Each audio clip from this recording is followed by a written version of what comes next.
So the question, where did all the money to make all these loans in the run-up to the financial crisis actually come from?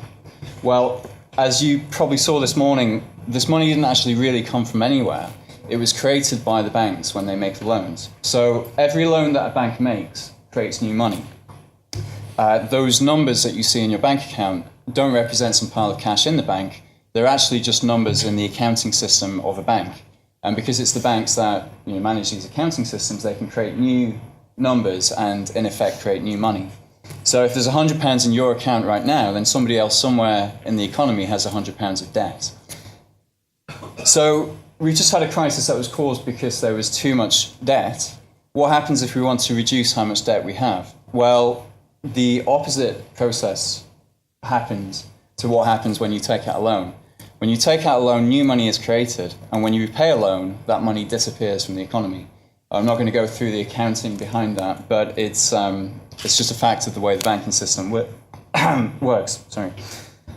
So the problem we have now is that after the crisis, banks panicked and they restricted their lending. They didn't want to make loans to anybody because they weren't convinced that these loans would be repaid.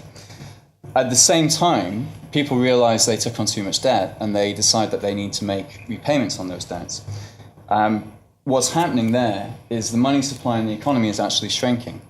So as people are repaying the loans and banks aren't making new loans to repay them, this money is actually disappearing from the economy.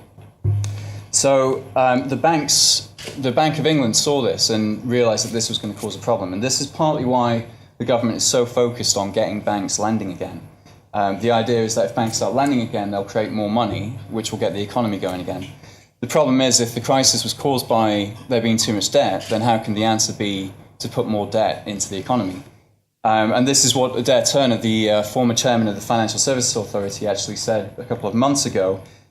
He said, "We got into this mess because of the excessive creation of private credit and money.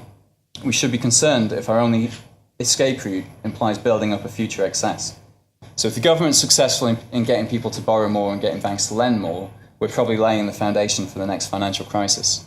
So what we need is an alternative. We need a way of putting money into the economy that doesn't increase the level of debt. And there is a way that you can do that, not within the current system, but it is possible to have money created and put into the economy. Now, the government and the Bank of England have done something like this with quantitative easing, where they've created £375 billion of new money, but what they've done with it is put it into the financial markets, into the bond markets, and that money is still circulating in those markets. So this is why when you see headlines about a triple-dip recession, on the same day you see headlines about the FTSE reaching its highest level since the financial crisis started. The Bank of England had this vague idea that the money that they put into the financial markets would somehow trickle down to the real economy and lead to jobs and growth in the economy. There was a headline in The Economist that said, "We're still being trickled on from a great height." Pleasant thought. But the problem is that the money was disappearing from the real economy, from businesses and people. So why would it work to go and put the new money into the financial markets? It was never going to work. What we actually need is for that new money to come into the real economy and actually lead to sort of spending on the high street, leading to employment, leading to the economy recovering. And the way you can do that is by, instead of putting the quantitative easing into the financial markets, just put it into the government's bank account and let the government spend it into the economy. So this $375 billion that had been put into the financial markets, if it had been spent in the real economy, that would have led to jobs, it would have led to growth, it would have got the economy going in within 12 months, and we wouldn't be in the situation that we're in right now.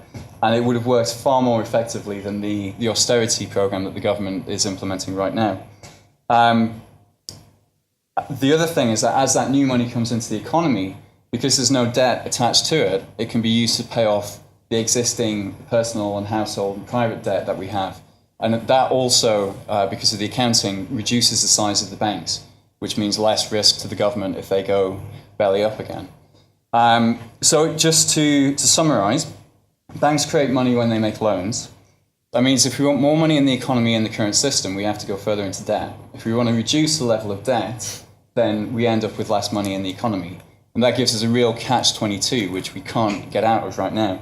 The only way to break out of that catch-22 is to actually have this power to create money taken from the state, taken from the banks, and returned to the Bank of England, and have money created in the public interest, put into the economy through government spending or through any other process. But that money has to come into the real economy, where it can be used to pay down the existing debt and get the economy going again. And that's how you get to your recovery from where we are now.